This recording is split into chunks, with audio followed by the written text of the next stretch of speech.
My question's changed about 15 times, but I go through so many interesting sides to it. I mean, I go through the high side, and I'm very passionate about something, and I'm gung-ho, and then all of a sudden I hit, boom, I hit a wall. And then I get the other side of it, the downside, thinking, is it really worth it? And mind's perpetually going in many different directions. Then I get in this place where it's like, what is my purpose? Isn't there a certain purpose for me here? It's like I have so many things that I like to do, that I'm interested in, and it's finding that one thing that I'm willing to weather the ups and downs along the way, where I'm just totally sharp focused on whatever it is. And I don't... Well, we want to give you a little piece of something here, because you are expressing something that we know you hear along your physical trail, but you do not have to you do not have to weather adversity on your way to exceptional experiences. A lot of times, as people are finding their way, they have ups and downs, and then when they get there, they use those ups and downs as their justification for having got there, but the adversity that they found along the way is not their reason for getting there. In fact, it wasn't until they released that they did get there. So you might as well just take the shortcut and go directly there. In other words, if you were to say, how great a price should I be willing to pay for my joy? We would say, pay no price. Pay the price of joy. The question is, how do I know when I'm on my path? And we say, you're on your path when you are feeling joyful.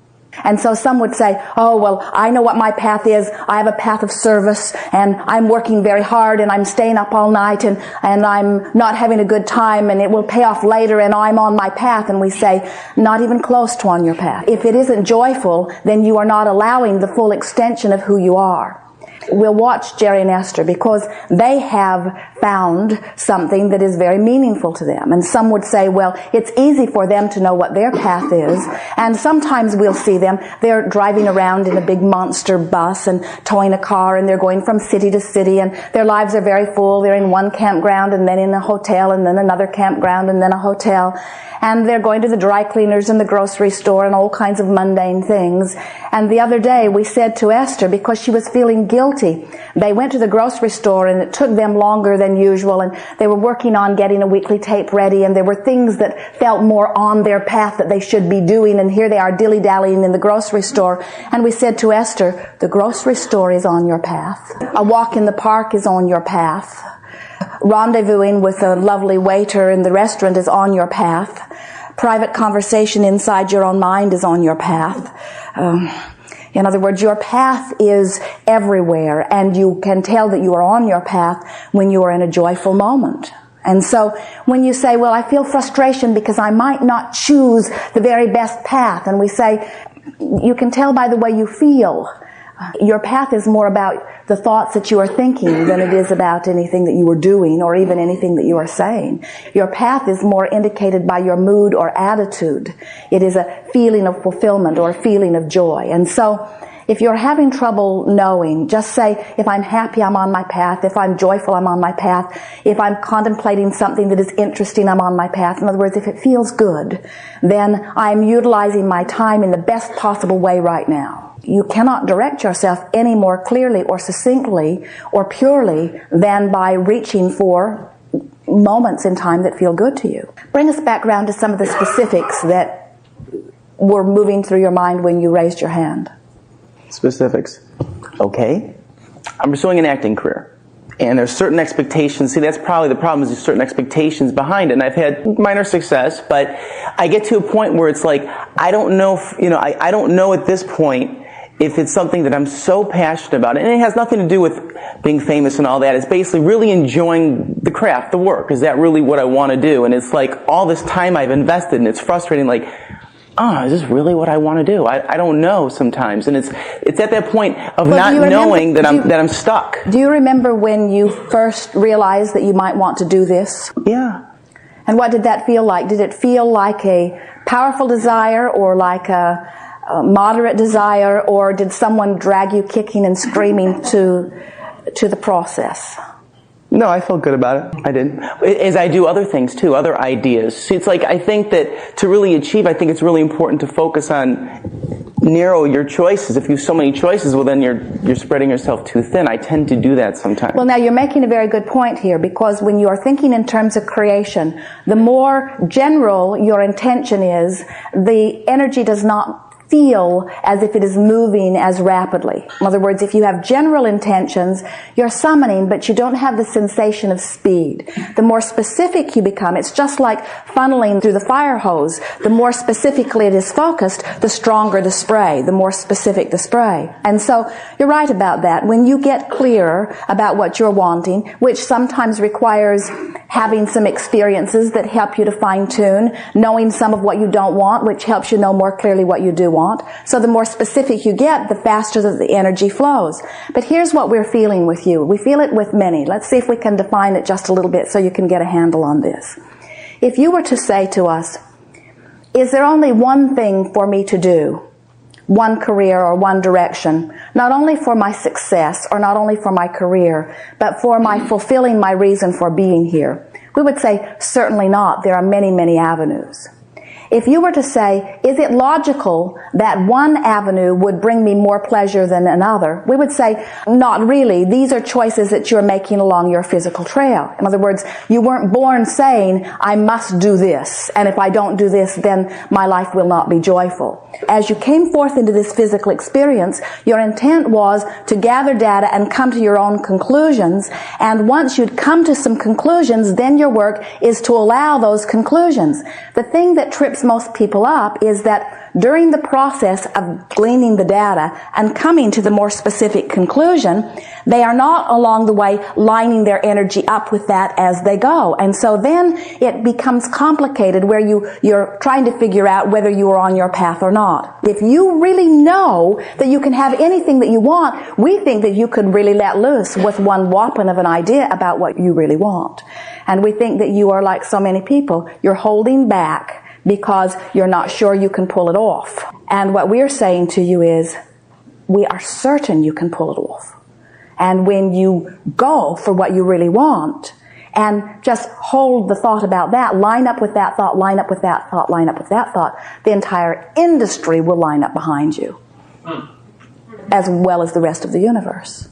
There is no reason whatsoever that you should not have everything that you want. And we certainly would not ask you to boldly spill it here in front of everyone. But when you are by yourself, we would get very bold and very dramatic. Your energy is moving very fast. We can feel specifics within you that are very pointed. We think that you know more specifically what you want than you are willing, maybe, or wanting to verbalize. And if we were standing in your physical shoes, we would play with that thought. We would take pleasure from that thought. We would flow with that thought, and we would keep our thoughts off of anything that contradicts that, and that will be.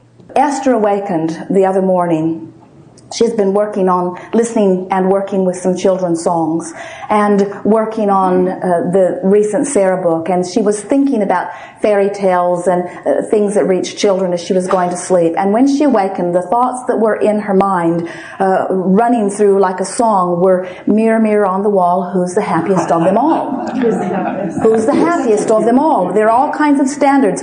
Am I the fairest? Am I the smartest? Am I the rightest? But the only measurement that will ever be of value to any of you is, I'm wanting to be joyful, because it is in your reaching for joy that you are able to reach for the energy that allows the freedom that you all so much are looking for. I had this written down. Happiness, we're not always going to be happy. By definition, it's the way emotions go. Last year I interpreted your words of contrast and sadness. The sadness that I've gone through over the past year, it happens. It's been joyful, because it's like, oh man, this really sucks, and I cry and I'm upset, but then it's like, it creates such a contrast to when I'm really happy that what you're describing a little bit is that when you hit yourself over the head with a hammer a few times, when you stop, it feels better. And so, and there is some value in that kind of contrast, but we would say it is possible for you to go from interested to satisfied to off-the-wall joyful to contemplative to musing to interested, too exhilarated, too passionate. In other words, we think these words that we are using, meaning happy, we're talking about that state of allowing. In other words, you can be listening to an interesting conversation and just devouring the new information that you're receiving, and you're in an absolute state of what we would call joy. You could be listening to a concert that opens your valve and connects you with source energy with every fiber of your being, and certainly you would recognize that you would be in a state of joy. You could be watching something humorous. There is no limitation to the things that you might be doing, and at the same time holding yourself in that joyful place of allowing the energy to flow. The reason that we use the word joy is because it is the best feeling measurement that we can find. If it really matters to you that you feel good, then you are more likely to reach for a thought that will allow the energy to flow, and then subsequently the manifestation must follow that. In other words, feeling good is the only path. You see, everybody thinks, or most everybody thinks, that they're wanting to get to this destination, and then once they are there, then they will be joyful. And we say the destination isn't what it is about. It has always been the journey. And the joy isn't in the destination. The joy is in the moment-to-moment exposure to experience. We watch all of you under all conditions, and we see you are more alive when you have this thing that you want, even when it has not been manifested or fulfilled in your experience, because there is life-giving qualities in that desire. If we were speaking to any of you, we would say that the optimum experience is to be satisfied and eager for more. Satisfied and eager for more. Well, the children that you are talking about are certainly eager for more, but it is the dissatisfaction factor that is keeping them from receiving what they are wanting. And that's the part that you're wanting to soothe. You're wanting to help people to discover that there is a way to be satisfied in the now. And we didn't say the work is easy, but we are saying to you that unless you are standing in the place where you are feeling very secure and very satisfied and very joyful about who you are, then it is not likely that you will be able to imbue those qualities, those vibrational qualities in anyone else. Because influence is about, unless you are connected to the stream and it is flowing through you in a powerful way, anything that you say or do will not have lasting or strong effects anyway, you see. So you're wanting to get into that place. So when we talk about the decline of society, we are not doing any good, any of us. When we talk about the rampage of the teenagers, this is a very powerful, positive thing. When we talk about the delinquency of the teenagers, do you understand what joyful words those are? We are talking about a raging desire that cannot be squelched. And it is the squelching that is the problem, not the raging desire for freedom, you see. We do not believe that these people, these teenagers that you are talking about and with and to, are going to have any disagreement with you about that. That's a very common ground. You're wanting to help them to understand that their problem has been the squelching. And they'll say, yeah, the squelching. The squelching is the problem. And you say, it's the rules that are holding you down. They'll say, yes, it's the rules that are holding us down. And you'll say, it is people demanding of you things that are none of their business. And they'll say, yes, it is the people demanding things of us. And you'll say, and it is the disallowance that is offered by you that is not allowing your joy to flow. And they'll say, what? What? You mean I hold the keys to the allowing of all of this, and then bit by bit, story by story, example by example, you show to them that it is their mood or attitude that allows it in or not. There are no quick fixes to society in general, but there is a quick fix to you, the teacher. You can get happy right now. You can get happy right now. You can see it not as a problem, but an opportunity. You can see it not as something that needs to be fixed, but as co-creation out here on the leading edge expanding. In other words, we would not soothe your society in complacency if we could. We love that there are so many out there on the ragged edge with raging desires within them, because without the desire, there is nothing, you see. And so your society that wants to squelch the desire in order to solve the problem is bucking the current of the universe, and every newborn that is born helps you to understand that you are bucking a current that you cannot buck. But do you think that world peace is possible? See, not even wanted. I don't want it particularly. Not even wanted. World questioning. peace means, do you know what the absolute definition of world peace is? It means one mindset big enough to make the decision about what everybody else wants and the rest of the world conforming. That is the ultimate definition of world peace. Even in a relationship, you say, oh, let's get along. And what each of you mean is, you do what I want. That's what peace is. Oh, a peaceful world means everybody wanting what I want.